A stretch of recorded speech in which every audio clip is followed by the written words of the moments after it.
Brian's coming in. Who is Brian?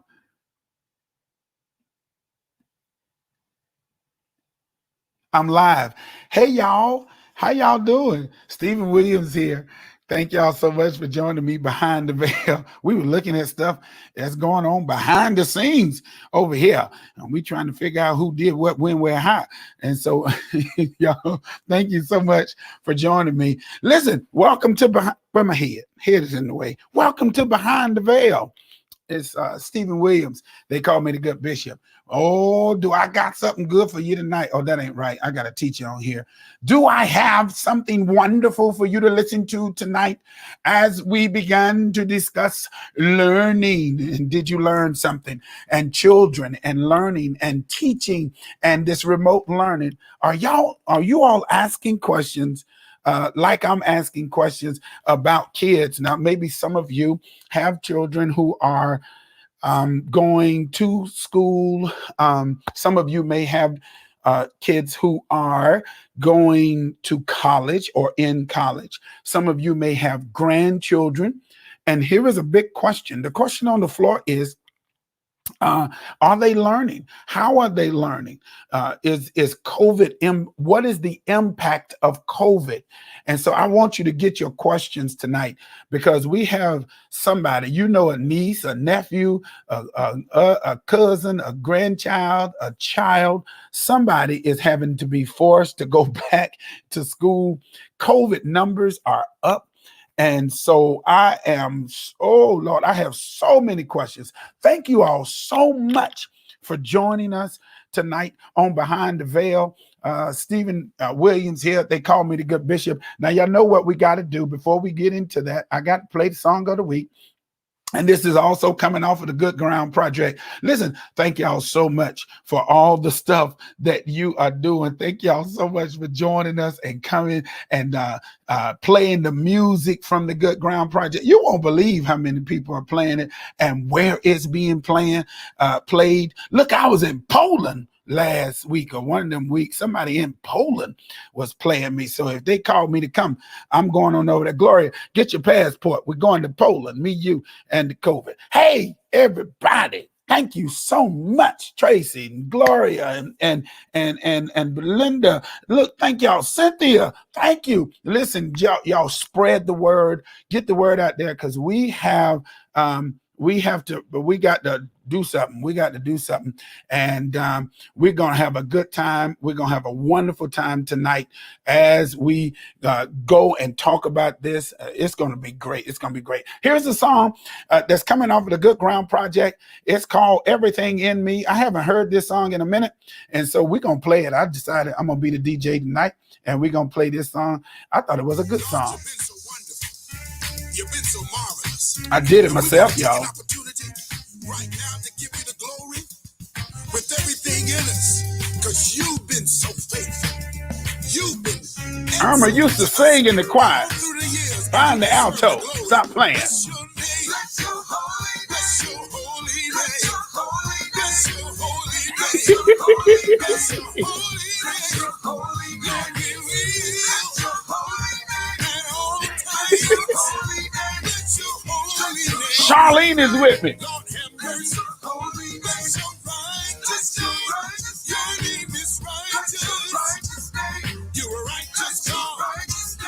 Cynthia Crawford, Stacy, good to see you.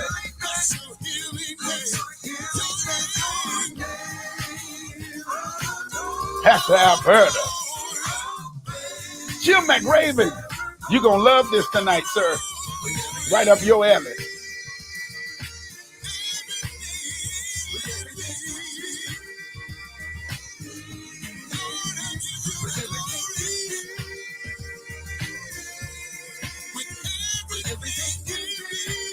That's my brother right there.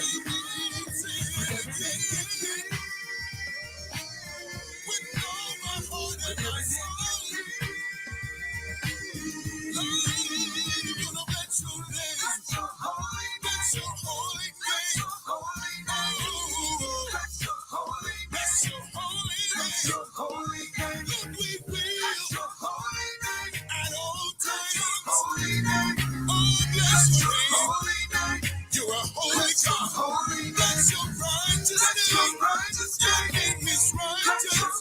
Oh, bless your righteous name. That's your righteous name. That's your righteous name. That's your healing name. That's your healing name. You are healing God. Healing name. Yes, you are. That's your healing name. Oh, Lord. That's your healing name.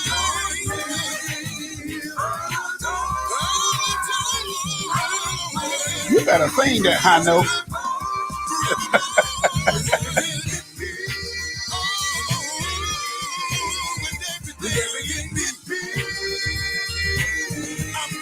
Sonora's here.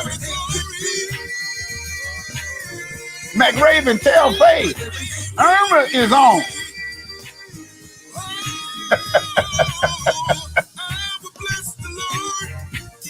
With all of me, I will praise your name continually. Jesus, my soul shall make her boast on you, Lord. You are the one that I adore. Jesus, oh, magnify the Lord with me. Good evening from the parrots, the smart people over there.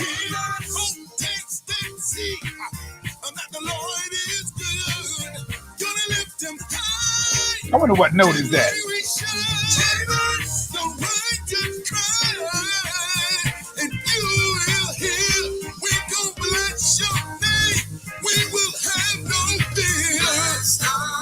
Come on. Come on.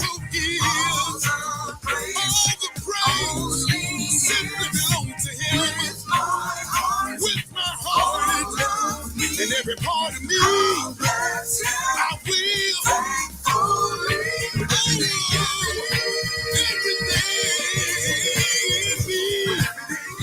with everything in me, I'm going to give him glory behind the veil.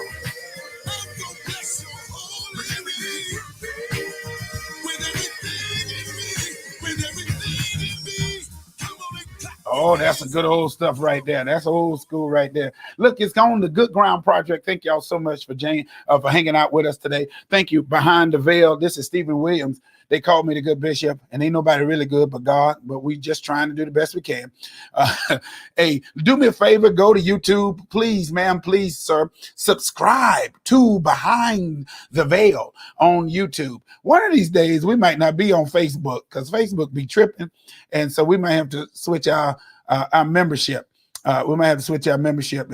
Marcella, a wonderful teacher too, as well. Listen, tonight, I have a very, very, very special guest with me. I'm gonna start with her bio. Erma is and you're gonna have to let me know how to say your last name, because I've been jacking up your last name. So I'm gonna wait till you come on so you can say it, because I'll be jacking that up. Erma is a critical lever in improving student achievement as an instructional coach. She builds teacher capacity and their understanding of instructional practices as related to common care and data-driven instruction. As an instructional coach, Erma is a learner who models continuous improvement, lifelong learning, and goes above and beyond to ensure student success, primarily in the area of literacy. This is getting ready to be good tonight. She works collaboratively as a team with members of the professional learning community to promote reflection, provide guidance and structure where needed, and focus on strengths, collaboration, and common interests of concern. She is responsible for ensuring high quality instruction in classrooms through modeling, co-planning, co-teaching, and providing feedback to teachers. So how many of you know we're going to need that in this COVID thing? With her coaching, teachers assisted 89% of learners in grades K through 3 classes in exceeding their standards in ELA by the end of the school year She attributes this to her passion for urban education reform and leadership in Title I schools. I want you to please put your hand together. We hadn't chatted in a long time, but you're going to enjoy her tonight. She gonna tell you what her last name is, because I want to say Burstion. Look, I done jacked that thing up. So she gonna tell you what her last name is. I need some more learning. So she the coach. So please welcome to the stage, Erma. Erma Burstion. Just keep it simple. Erma Burstion. Uh, Erma Burstion. Burstion. Hey, what I forgot to tell you all is she's famous. Listen, she was on the Essence magazine. You may have seen her. She has her big gray hair, don't care. She is making that gray hair. I was on Instagram and they were showing all these people with gray, and I was like, wait a minute. I know that lady right there. I went to school with her, and beautiful gray hair. And so she's rocking her gray. And but that's a whole nother That's a whole conversation. nother show. That's right. That's a whole nother subject of gray hair. Yes. But she is famous. So if you see this face, y'all gonna know y'all synced it right here on Behind the Veil. And so she real famous, but I know her. So when I get my gray hair and pull it in real good. Yeah, it is gorgeous, isn't it? That gray hair is gorgeous. And so she's doing a great thing. Welcome to Behind the Veil. Erma, how are you? Thank you. I am doing well. Thank you so much for this opportunity. This is getting ready to be fun. I'm getting ready to skip. I said I was going to go back to how did you get started, but I don't look. Erma's been teaching 28 years, y'all. She's been teaching. She loves first grade. This is some of the stuff she told us, but we have got to get into this whole thing of COVID. We are sending our children back. Yes. And so now we have some issues about teachers learning or teaching children in this kind of environment. Right. What in the world, Erma, has been going on in your area? Because last year the teachers got slammed with virtual learning. Yeah. And we got to talk about that. What were some of the things you saw, and what is happening, and what are we going to do about this? Because we need our kids and our babies educated. We do. You're exactly right. So I will tell you, I am a third generation teacher. All right. My mama was a teacher. My grandmama was a teacher. And so when I think about their legacy and think about, gosh, there have been days where I said, I'm glad my mama wasn't here to see this part. When I think about their legacy and their resilience, I would hope that I have that same resilience in my profession, and that I demonstrate the resilience that they had in their profession. And so when we think about what all is going on with COVID, our children, or my children here in Pitt County, have been in school now. Today was our 8th day. And just to give you some facts, I started the school year on day 1 with one child that was already in quarantine. He has not been to school yet. So he has not had his first day of school yet. He was in quarantine. He has several brothers and sisters. And so everyone in his household has been in quarantine. I have another student that I think he was able to come to school last week for 4 days and has not been back since then. He has several brothers and sisters as well, and the entire household is on quarantine. So what we do know, this Delta variant is not kind to us. And it is not being kind to our students and our children. Some of the information that we originally started out with from the CDC, of course, last year was that, this COVID did not affect children as much as we thought. And now all of that is changing because, of course, we see that lots of children are being infected with this Delta variant. what that looks like in the classroom. Right now, in my classroom, I have 20 children who try their best every day to wear their mask all day, keep it over their nose all day, and to still build relationships and become and really become immersed into school, but with a barrier. It looks the way it looks in school is that as a teacher, I'm teaching behind this mask, and by the end of the day, my voice is worn out. A couple of days last week, I taught with a karaoke mic in my hand just so that I could amplify my voice. Today, I ordered a voice amplifier off of Amazon with my own money, just because I am pushing so hard to try to articulate and to speak behind this mask.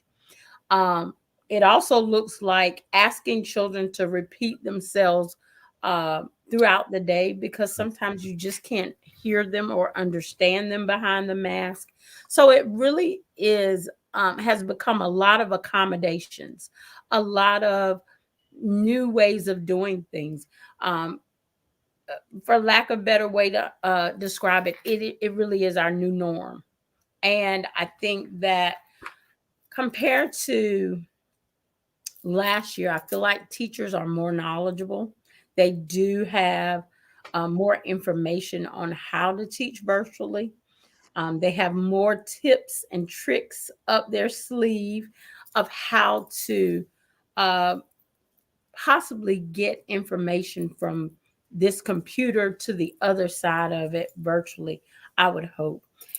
Last year when it all started, the expectation was, okay, boom, we got to do this virtually. And most teachers had never taught virtually ever in their careers. So we were learning platforms and learning new ways of trying to reach children and even to assess children from behind a screen. And it was very difficult. And it still is. It still is difficult. How did you all, as teachers, what were some of the differences between the method of, is it just in the room? Because I was able to be home. Irma, I Mhm. Okay. started again over. I had a 26-year-old, 25-year-old son, and then I got a 9-year-old daughter, right? And so I could hear Buying cars, buying bicycles, cars listen, and bicycles. cars and bicycles, honey, cars and bicycles. Um, but I could hear the teacher, struggling to just turn your mic down. Um, Mhm. are you paying attention? One little kid, every day looked like he was eating. She said, "We don't eat now," That's right. and so Yes. it was just different mechanisms. Mhm. How difficult was that then, and what are you all doing now as teachers? Like, Yeah. because you just mentioned 10 things that's like getting on my nerves already. Like the kids got to have a mask. You Mhm. got to talk from behind the mask. Yes. That whole notion of what did you say? Yes. You have to do that a whole bunch of Say it times. again, baby. Yeah. Say that All again, that. baby. Speak Mhm. up. Now they Right. screaming. Now you screaming. Oh, yes. Um, do they have it up all over their mouth and stuff like that? And so, um, I'd like to hear what that experience is like, because I don't think my audience, if you're not a teacher, you don't see it from that side, Right. you Right. know. And I don't know if y'all on here and y'all fighting about y'all mask, put your mask on. Put your mask on. Wear the mask. Wear your mask and have your children wear the mask. Don't be fighting about that. Put that Right. mask on, because we don't want your children to be sick. But anyway, That's right. you all are. Let me honor you and thank God Thank for you. you. Thank I you. see Thank the value. you. Thank Oh you. my God, Yes. of a Thank good you. teacher Yes. and being in that classroom. So anyway, Yes. different Yes. ways. So you've mentioned some things like that. I was gonna ask, do you all have to, if the kids have on the mask, do you all have to have them? Because on the university side, the kids wear the mask and the teachers take them off Mm. so that they can So, actually yeah. teach. Right. So Yeah, so we're required to wear masks at all times in our classrooms. Um, so everyone, and I think especially for younger children, they need that model. Children need to know why they're doing something, and then they need somebody to model it for them. And it just, it's condescending if you're saying pull up your mask, but I don't have on one. Gotcha. So we are required to wear a mask throughout the day. Um, I work in a school that has over 800 students and over 100 staff members. And that's a lot of people. And Yeah. so, therefore, yeah, we're wearing our mask all the time. Um, and so, Here's a for great the question. most part, and I'll tell you about lunchtime. I saw your statement about lunchtime, so I'll come back to that. So for the most part, um, because I work with smaller children, they're very compliant. And the only time that they don't have a mask on is if they're sent to school with a mask that might be ill fitting. We've always all had a mask on that we're like, oh, it's hurting my ear. So, you got to realize too that a lot of these masks were made to fit adult faces. So the only time we have to make a lot of adjustment is if a child comes to school and they have a mask that just doesn't fit. Well, I'm that teacher that provides mask and makes sure that everybody has a mask and it fits well and all that.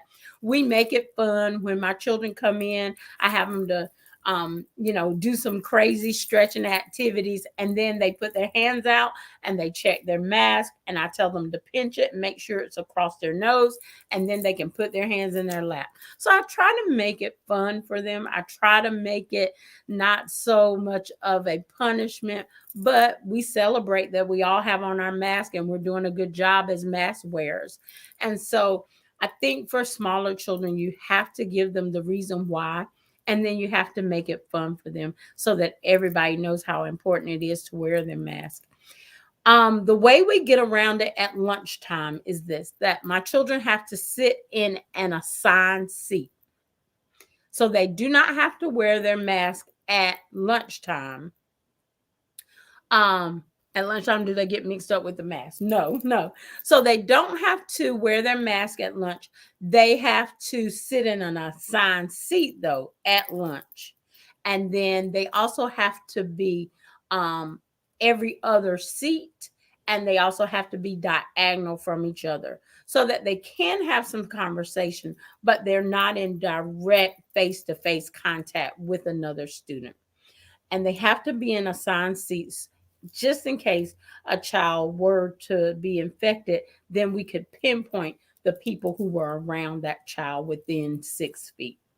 As you know, the CDC, how do you deal with special need kids in the mask? Yes, Isn't this good stuff, girl? We got that's great. good stuff. That's good stuff. Y'all are All being right, the thank you, host Cynthia. tonight because these are So great questions. yes, so Cynthia, in because it's such a large school, we have lots of self-contained special need children. So I really can't speak a lot about that. I do have an autistic student in my classroom, and he's probably the most compliant out of everybody. Because if you've been around autistic children, they are very rigid about what they do. Most of them are. And so he's probably the one that I never have to adjust his mask because he's like, gotta have on my mask. And so with special needs children, I think that their classroom teachers are kind of dealing with them. I have seen them use different, maybe a what do you call it? Maybe just a small appliance around their neck that holds it on their ears and holds it around their face. So I think they kind of come up with some other things to help those special need kids. I do have one student that I guess when he is speaking, maybe his mouth gets a little watery. And so I do have one student that by about midday, we have to switch his mask out because it's wet. And so, you know, those are the things that as a teacher you really don't expect. You don't expect that, oh my goodness, I need to change his mask out because it's just not sanitary anymore. And if it's wet, it's not doing its job to be a barrier. So those are the things that kind of come up and that nobody could tell you about. There's not a manual for it. The CDC didn't say anything about it. Those are the things that you just have to think quick on your feet and be proactive about. And I think that's what teachers have done this entire process is they've really been proactive and tried to be resilient and to be problem solvers. You know, do we get behind closed doors some days and complain? Yeah, we do. We do. Do we talk about parents someday? Yeah, we do. We talk about them. But, you know, the thing about it is we come back the next day and we try it again. And if it didn't work, you know, today, then we're brainstorming and we're coming back with a new idea to try to make it better for the next day. Now, this next question is perfect. Don't you don't have to put me up there. This is Hmm. an excellent segue Good, good. into what you are saying. And so y'all get your Mhm. questions. This is Yeah, good stuff tonight. Let's go. that's a great question. Is I the do value believe. of being in the Mhm. class more of a benefit than virtual learning experience? That's Yeah. great. So you spoke to this a little bit about just some of those distractions of being home. Now, there's some parents that are totally awesome. And when they knew we had to um, go to virtual learning, they had a space in their home that was quiet for their children to learn and be able to have a place where all of their materials were. And then there were other people who, just like the rest of us, had never done this before and needed some guidelines. They needed some guidelines to say, you know, your child needs to be up and dressed like they're going to school. Your child needs to be finished with breakfast by a certain time because we're not going to eat all day. Your child needs to be sitting down for a period of time like they're in school. So there were lots of things that needed to be in place that we weren't privy to you know, before COVID came and kind of took over. But I still believe that our students benefit more from being face to face. And I know that people have their own convictions and their own thoughts about that. But I do believe that our students benefit more from being face to face. I teach a very rigid phonics program. And as you know, sounds get distorted from behind the scenes. We're dealing with an internet connection, we're dealing with background noises. So when your child is face to face with the teacher, they get the benefit of being able to hear your teacher live and remote. But here's the other thing that we have missed, and you've got to remember a large part of school is relationships. Hmm. And I think it's so important that your students come and they build relationships with their teacher so that they build relationships with adults that are doing the right thing and they see that. So they need to build relationships with adults, but more important than that, they need to um, develop relationships with their peers. That's how you learn to get along. That's how we learn to play along, play with each other and get along and solve problems is being around our peers. And so there, I think that the benefit is more than just learning, but it's also about relationships. Yes, this is great. You guys are doing an excellent job tonight. How are teachers dealing with double duties of teaching face to face as well Mhm, as virtual students within that same? Because my mhm. daughter's teacher, she had to do both of those. She Yes. had to teach Yeah. virtual, and then she had to wait until So how are you all doing it, and how do you feel? What do you feel about that? Right. Last year was very difficult to have that dual role.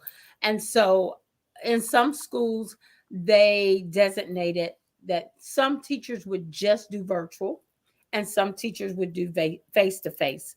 In some schools you didn't have that privilege because maybe the staff wasn't large enough. And so a lot of teachers had children that were face to face in their classroom, And at the same time, they had their screen up and their computers up, and they were trying to deliver that same lesson virtually. I've also seen teachers pre-record lessons and try to then send it out to parents so that they could watch it later. And so there are lots of different ways that it's been done. I will say, I think that at least my county has made a great decision this year that kindergarten, first, and second grade students do not have a virtual option. The only option for kindergarten, first, and second grade students is to come face to face, unless you choose to homeschool your child. And then if your child is in grade 3 or above, then they have the virtual option. And those teachers only teach virtually. And so that takes that burden off of kindergarten through second grade students, um, to have to do that dual role. There are teachers that are in the building that are only face to face, and the other ones are teaching virtually. And, just knowing that I have first grade students, it is just way too difficult to try to teach the reading process over a computer. I can't see what a child is doing. They can't see what I'm doing. There's a lot of prerequisite work that goes into reading, that you have to know that uh, words go on the page from, I know, and I'm going backwards on the computer, but from left to right. So there's so many things and mechanics that go into learning to read, that students need to watch you. You need to model that. That is so difficult to do that behind a computer screen. Um, uh, Bring me in for a second. When we start talking about that, are you all? What about? Is there a struggle then if you're having to be, quote unquote, those kids coming in? What about those parents and their trepidation Hmm. about COVID? Of course, yes. Because one of the things, the first thing I thought about is like, oh my God. And everybody asks me, is how's your child's school? Are there Hmm. any outbreaks? And because somebody asked in here how many children have died from COVID, and I thought that was an interesting question. Uh, Hmm. but there was this trepidation. Man, I'm sending my child back into this. Right, right. Are they safe? Yeah, yeah, And it's already hard enough because the first thing is, are they safe? The right. next thing is, I'm like, is that my daughter is a complete trip. She is her father's child, right? Okay. And so my thing is, Lord, is she learning anything? 'Cause she came home talking about the teacher the first day. Yeah, he all right. I was like, what? Already? 2 days in. Already. All right. Well, I will say, uh, I understand that parents are very concerned, and I think they should be. I think on the county level, one of the things they do here in Pitt County is they have a dashboard, and the dashboard keeps you updated on how many cases are in each school. So currently, well, and I'll say yesterday's numbers for my school. As I told you, I'm in a school that has 800 plus students, and we had 43 cases. That's a lot. That's really Yeah, that's a lot. that's a It's a lot. bunch, That's a lot. but But it's it's not not a compared lot to when you 100. think about their 800 students and over 100 staff members. Okay. Mhm. So you have to think about it in terms of your percentages and how small or how large the school is. Now, if I was at my old school that had 212 students and it was 43, that's too many. So you got to look at it that way. And I'm not minimizing that it's 43 cases, but I'm just saying in terms of 800, 43 isn't a whole lot. And it's not like we've shut down a whole classroom because of any type of outbreak. Okay. Um, I will say this, that administrators and teachers and staffs are following every protocol, and probably even some that aren't really protocols. In my classroom, when we finish breakfast, I'm out. I have those Clorox wipes in my hand. I'm wiping down desk. In my classroom, we're not, uh, you know, we have shared materials, but we're wiping those shared materials down. In the afternoon, I'm spraying Lysol spray on my materials because I still want children to be able to hold a book and to read a book. So what I do is at the end of the day, I spray them down, I let them dry so that they can come back the next day and at least touch a book and turn the pages of a book, because I think that's important. I love a good book on my tablet, but there's nothing like touching a book and reading a book and turning the pages of that book. So I will say, I know that parents are very concerned, but I also want parents to know that we're concerned for our own lifestyles, and we also leave that school and come home to our families. So we're going to try to follow every protocol there is to protect not only your children, but our children and our families. That's good stuff. I think I guess I need to come back in because they it seemed like the followers tonight have taken over the show, and I'm It's and okay. I'm loving it. Good. Good. And we may not put this up, but there is some good stuff on here that I saw. Oh, it disappeared. Uh, oh, somebody did you block them? I like that information Okay. when we start talking about the percentages of the death and all that good Mhm. stuff. It Mhm. Patrick Times, I thought it was good information. It was 0.05% of the people who were there, and I thought that was really key to try to desensitize, because but Mhm. again, we Yeah, don't know. we don't know. And so it's this essence of not knowing, and the variant alone Yeah, is already got us on edge. yeah. And so when you start talking about sending your child to school, it you have helped me. I hope the teachers at my child's school, and wherever your children are going to school, I hope they are as committed to it as you Mhm. are, Yeah, to keep the children safe yeah. and to be able to get them to learn, because we haven't even we ain't even gotten to your specialty yet. Listen to this. So, um, no, water fountains are not in use at my school. I buy bottled water, big old jugs of water, and when we come inside, then I pour everybody some water in their specialized water bottle, and that's how they get water. Because no, we don't have water fountains working. Um, Now, let me say this, and I'll go back to this question about the no mask. Let me say this too, and this is just a tip for parents, just for all of us.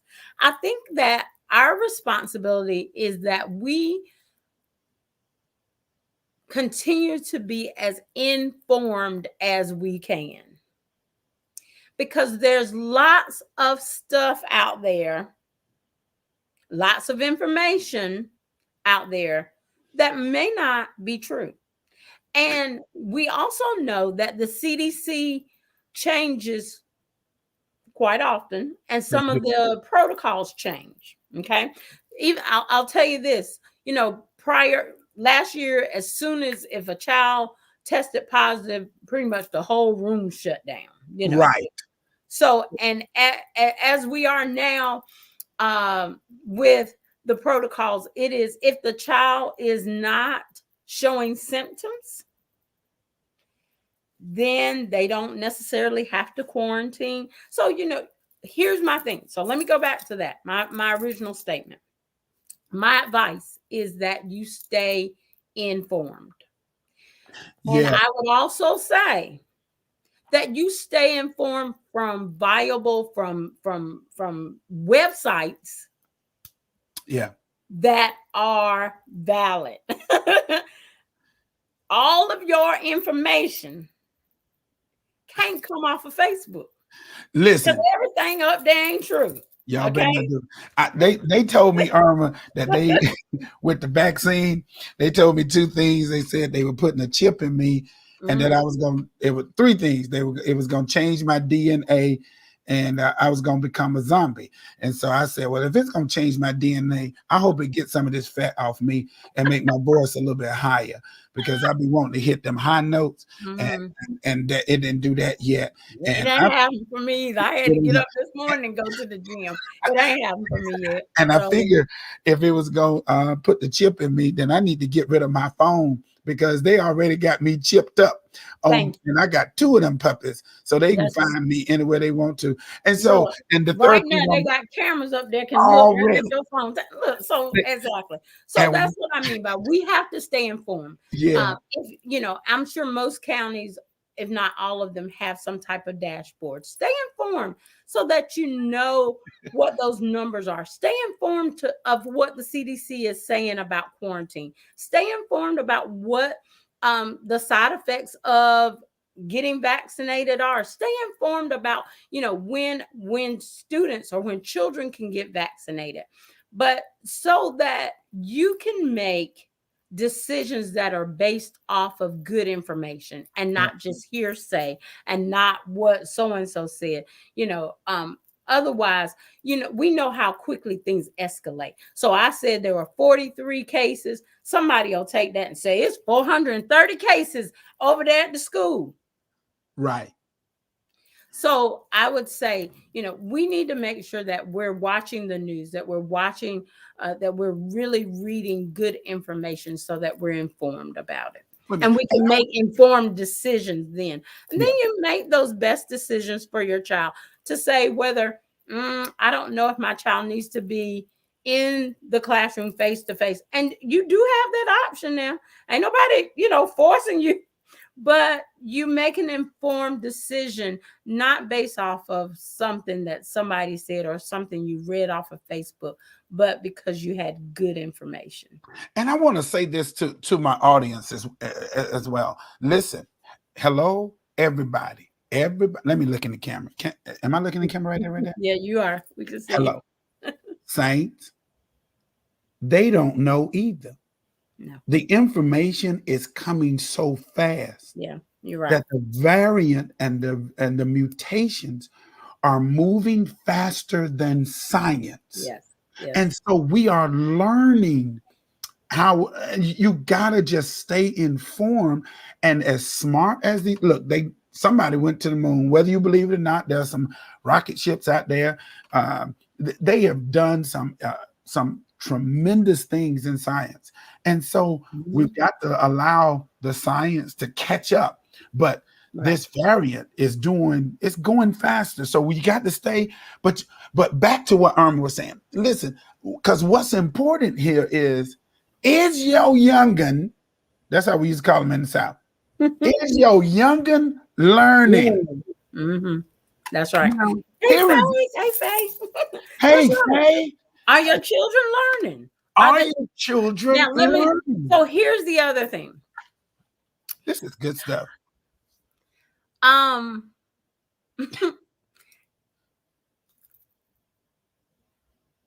Most of us as parents don't really have a whole lot of strategies when it comes to trying to teach our children how to read and how to do this new math. Okay, so let's put it on the table. We're gonna be real, raw, and real now. Yeah, because that new math y'all doing, that stuff don't even make no sense. I don't know how y'all get to that. Let's go to the reading part first. Let's talk about reading. Yes. I won't say the only. Let me not put everybody in the same group. Most of us, when our children are trying to read, we have 3 words. All right. Sound it out. Sound it out. And that's all we know to tell them. So your child is trying to read the word the, and they say eh, eh. Ted. You ain't got the yet. That sounds like Ted. Phonics, because there are some words that you cannot sound out. That is true. There's some words that you just have to recognize them and know them. Yeah. Therefore, that's right, Faye. Good old phonics. So therefore, allow your child's teacher to be the expert. They went to school to be an expert as a teacher. Allow your child's teacher to be the expert. Now, Yeah.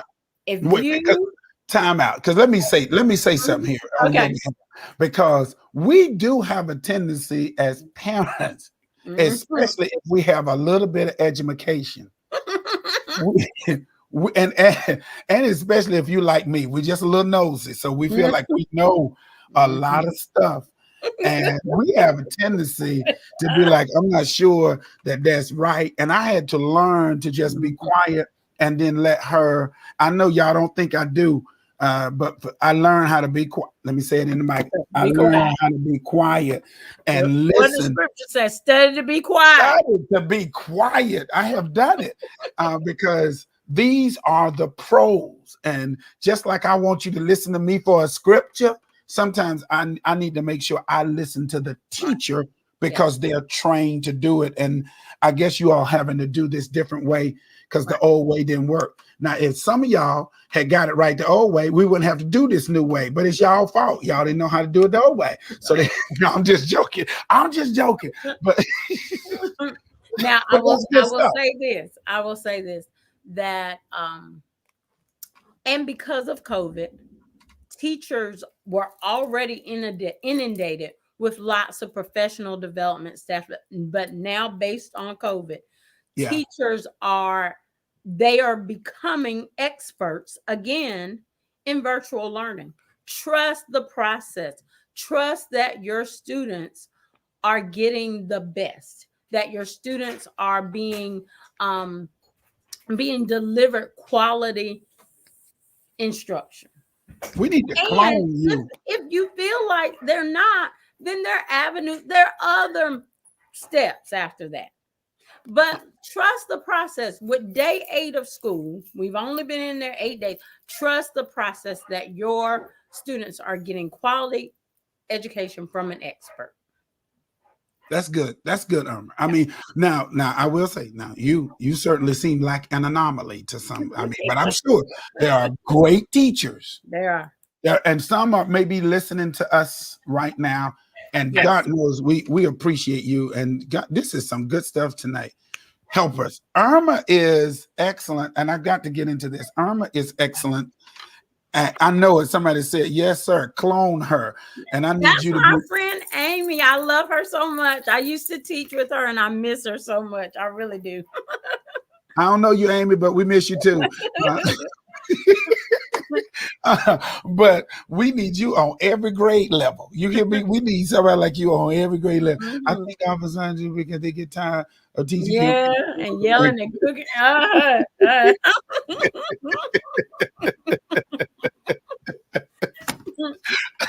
Now, this whole notion, what Erma really is a specialist in, though, is what I always tell my child: readers are leaders. If you want to lead and you want to go places, you have to be able to know how to read. And one of her areas is that she is a professional at reading recovery. She's a trainer and she teaches teachers how to get the best out of themselves to give to the students. But her area of specialty is an area that our children sometimes have an issue with, and that is reading. You better say it again. Yes, yes. You know, if you want to put something and you want Black people to never find it, they always say put it in a book. Put it in a book. and we don't do enough of that. And so you have to make sure that your children. But she's a specialist, and I think I need to hire her before she gets real famous to make sure my child is a great, great reader, and she reads very good. But talk to us. She don't.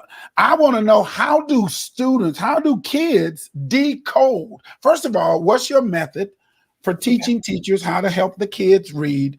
And then how do kids decode? How can parents help? Do you know? She's a great math teacher as well. Yes, I Amy am. busting you out. Amy got Yes, I had to become a great math teacher because I had been an expert in reading so long that I would tell people, "Oh, I teach reading. I don't know anything about math." And so, because that was a deficit for me, I really had to become a great math teacher because I wanted my children to have the full range of curriculum. And so I did really immerse myself in even teaching math and helping students to really understand math and patterns and things like that. But back to reading, we hit on it a few seconds ago about phonics, and we know that every letter has a sound. all right. So We're gonna put you on the front. what I try to do is to teach children how to apply those letter sounds and letter patterns. Guys, let me pause for a second. My dog is up here cutting a monkey. Hold on. Go ahead. Go ahead. Pause. We got you. Don't worry about it. Hush up.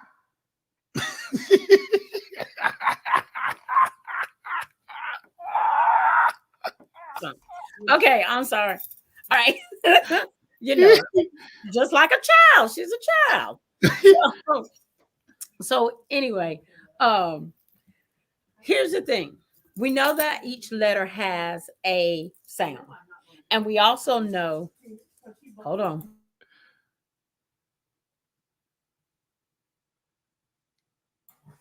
Okay, we're back.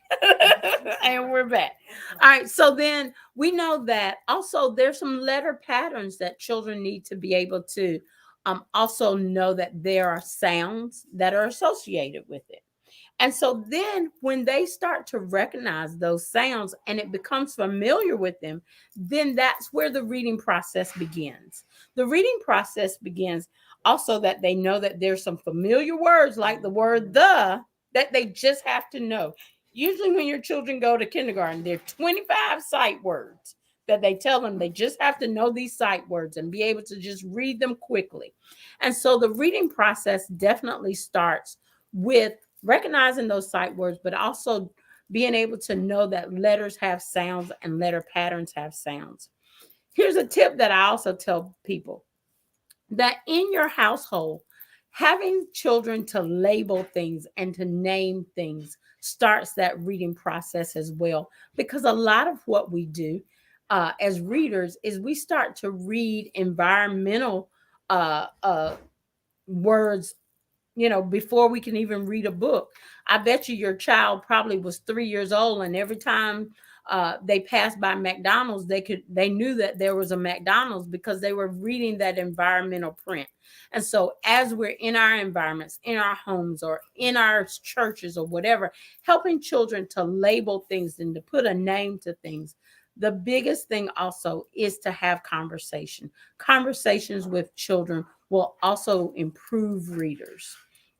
So a lot of that process starts at the house with great conversations and also experiences. It doesn't have to be that we went to France over spring break, but just the experiences of going to a grandma's house and having a conversation with a grandma, going on a play date with a friend, or going to a water park with your family. All of those experiences create opportunities to have conversation, and they develop language. Without language, it is very difficult to be able to read. And so if you develop that language, then they become better readers.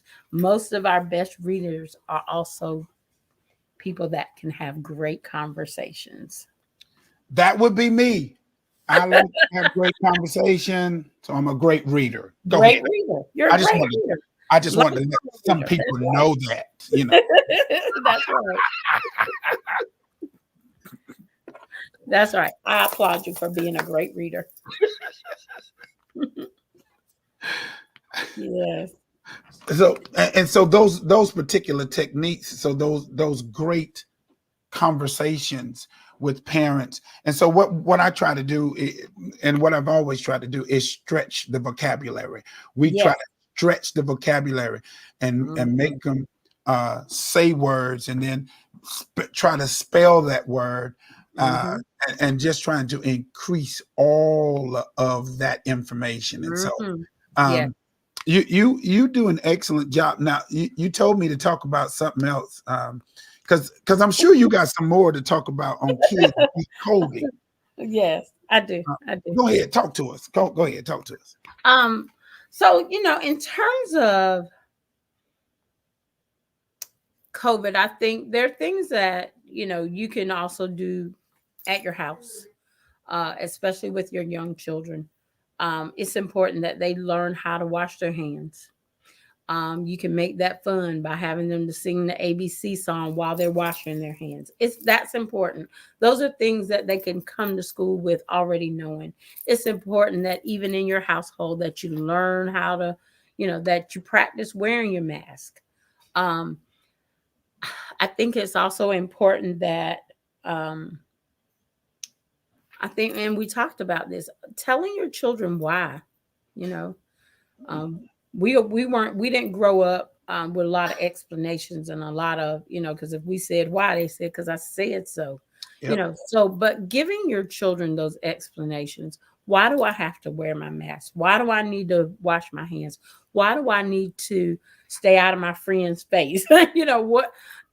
Just giving them those explanations to help them really understand. Our children are so smart. They come here, they're born with a phone in their hands and a Oh device yeah. Oh yeah. attached to their arms, and so they're very smart children, and so I think it's important that we give them lots of explanations so that they know the reason why we're doing all of this. Uh, That's Um, right, because I said after so. I do that, I say because I say it. So now Because get I on said there. so. Now get somewhere and sit down. Get somewhere and sit down. That's right. You said something that I wanted to pivot. Hmm.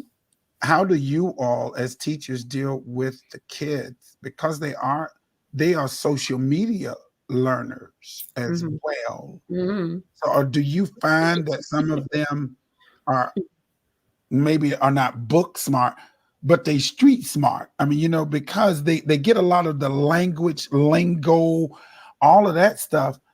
Hmm. Before we could play outside, and because people started abducting kids, now we can't let our kids go to the park.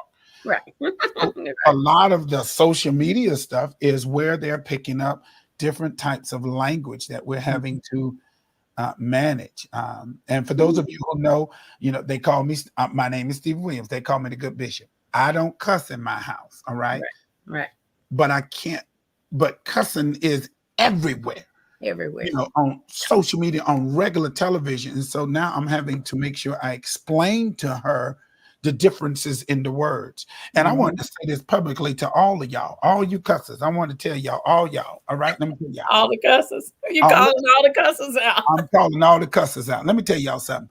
It ain't but 8 words. Y'all just using them over and over in 8 words. I'm gonna need y'all to pick up a book so that you can say it a different way. Oh, you know what I call it? Compound cussing. Compound, girl, they just compound. And it Compound ain't that. I went, me, I'm a reader. I went and looked up all 8 of them. All name about 8 of the good ones that y'all keep using. right, the real good Let's one. broaden our perspective and learn some more words Mhm. because you can say it a different way. But Yeah. how do you all as teachers handle that in this COVID environment with kids learning from social media? Yeah. I'd be interested to know that. Well, I think that back to what I was saying about making sure that you're getting information that is true, and I think what I try to do is if I'm going to um, introduce or if I'm going to present something from social media, I want to make sure that it's vetted first. I want to make sure that my information is true. And also, you want to tell children that everything on social media isn't horrible, it's not bad. No, Right. everything's not bad. I can remember when Facebook first came out, Lord, folk was sending us to hell for having a Facebook page. And so I think that's what you have to do for children is you have to help them to navigate social media, to know what is appropriate for their age and what is not. And it might be funny and it might be cutesy and it might be great on TikTok. There's a whole lot of stuff I like to scroll in TikTok before I go to bed too, but a lot of it is just not appropriate. And so you have to help them to navigate that. And children cannot navigate that on their own. And so there has to be an adult that's there to say, we're not going to watch that video right there because it has explicit language, or it's not it goes against our principles and our morals and our values in our household. So I think that becomes a parent responsibility to help your children to do that. And even as a teacher, it's my responsibility to make sure that they're seeing things that are appropriate and we're dispelling the myths. This is good. Thank you. What else you got for us? I mean, what else we got? So let's kind of begin to wrap it up, because I do want to give some tips. Yes. And some things that will help you as parents, aunties, uncles, grandmamas, cousins, whatever, aunties. I want to give you some tips that will help you to navigate this new norm, or this new way of doing things during this time of COVID. The first thing would be, as I said, stay informed. And the second thing would be, make sure that you are staying in contact with your child's teacher and the administrator, that you have an open dialogue. It's great to have those conversations with your child's teacher. If you have some issues, if you have some challenges, if you have fears about your children being in school, then go ahead and verbalize that, so that teachers know how to be proactive and to be able to respond to that. So I'd say have that open dialogue. And then the third thing is making sure that you are doing all that you can do to make your child successful. If it means having their materials ready, if it means that your children are well rested when they get to school, making sure that they have a great meal before they go to school. Whatever those things are, those are all still very important things that need to be put in place so that your child has the best experience when they get into that classroom. It's always, if you already know I can't do this new math, go ahead and seek out a tutor, or go ahead and have that conversation with your teacher and say, you know what, I'm not that great at math. Are there some resources that are available that can help me to be able to help my child? A lot of the schools have parent liaisons that can help get you in contact with someone that can assist you. There are lots of tutoring programs. I will tell you this, because of COVID, the federal government has a whole lot of money. And I will guarantee you that in your schools and in your areas, there will be tons of after school programs that will that can help with homework, that can help with reading, with math, or whatever your needs are. So I'd also say seek out those resources that can help your students to be able to achieve and to be able to just have their best life in school while COVID is still out there.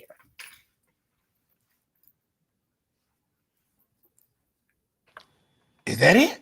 That was good. I think that's it. That's a lot. That's a lot to do. But I think it's something that, I think the largest thing is the communication. You have to communicate with your teacher. You have to communicate with the school. And that's what happens when things get real wonky and crazy. It's because that communication has not been established, or it has withered away. And so we want to make sure that you keep those lines of communication open, so that hold on, I got to plug up the computer, so that you can make good decisions. You know, I love it. you I, are informed. yep. Listen, I appreciate you. I think um, I think this was absolutely what we needed, and you can tell by the interaction with people. Some people, I guess we had somebody on Facebook who was anti-mask and something like that, and Uh-huh. Oh, okay. I or did you see that. I saw that comment, and so let me tell you this. So I don't know. I probably shouldn't say this part, but we hold can on. say it. You behind the veil, so we can talk about what we want to talk about. For those of you who are out there in the land, uh, So our county made a decision that we are a mass mandated county. And so everybody rah rah, everybody's cheering. But I take this thing really seriously. That when you walk into my classroom, this year my classroom theme is the flock. They're flamingos. So if you follow me on Facebook, you see my flamingos, I and, did. and so my sign outside says "Welcome to the flock." And so they are flamingos because flamingos are just, they're unique, they stand out. And so what I knew is this: whether the county mandated mask or not, in room 506, the flock It's gonna wear they man. was going to wear their mask. Hercules. So what y'all do out there in the hallway, that's your business. But if In my classroom, we were going to wear masks and we would have a mask requirement. And I was prepared to talk to my parents about that. And I was prepared to give them an explanation about that. And I do believe that my parents would have, of course, agreed. But that's how I handled that. So I know that, we have a mask requirement and I'm happy about it. But I think we have to also just be smart enough to make decisions for yeah, ourselves. Sometimes folk ain't got to tell you everything to do. right, You and know, and and I want to close on this. You're closing, but I want to close with we really appreciate the teacher, thank you. and we really appreciate what you and your colleagues are doing. I'm Thank you. goofing because I'm like, I know you. I know there's some few other teachers, but I'm sure there are great teachers in your school and across this nation whose Yeah. their primary thing is not dealing with the mask or the unmask or the Mhm. vaccine. You know what they want to do? They want to make sure that the kids that they have in that room, they love their kids, They do. their children, and Yes. they love to teach their children Yes. whatever, most of them, whatever grade they're in, they're Hmm. there and their heart is for the children. And Yes. whatever way you all are having to do this, listen, it is so unique. But we, the outsiders, man, Mm. we applaud what Thank you. you're Thank you. Thank doing. you. Oh my Yes. God. Claps, We claps, claps to clap, all the teachers. And clap. and I will say that, no matter what, in any corporation, in any profession, you got some haves and you got some.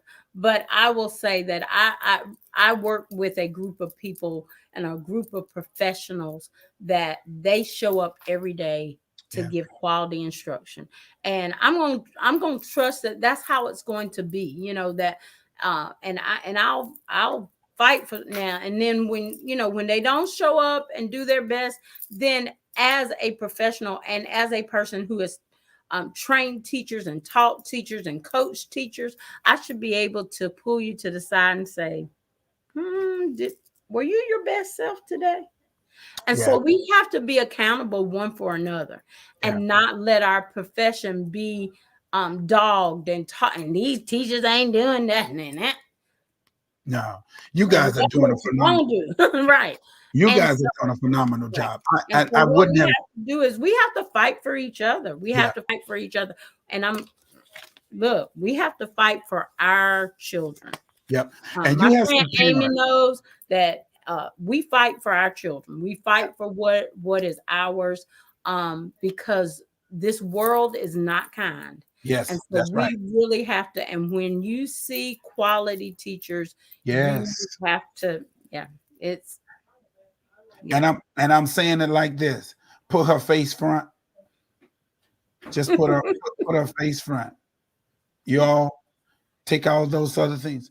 That's quality teacher right there. Thank you. Thank you. We're Thank looking at you. quality teacher, and we appreciate everything that you're doing. Thank Continue you. to do great things. And I appreciate you for lending us your time on Behind the Veil. Yeah. And I know you got to get out of here, but thank you so much. And Amy, thank you for being a good friend for her. Yes. She is all that and some. And I'm sure if she talked with you, you are equally as good. And She is. so we She is applaud a you and we phenomenal thank teacher. God for you. Keep doing great things, both Yeah. of you. We got to get out of here, y'all. Stephen Williams, thank you for joining us Behind the Veil. I usually play some music that's going out, and this is what you all are to us as we go. This is on the Good Ground Project. Y'all good ground.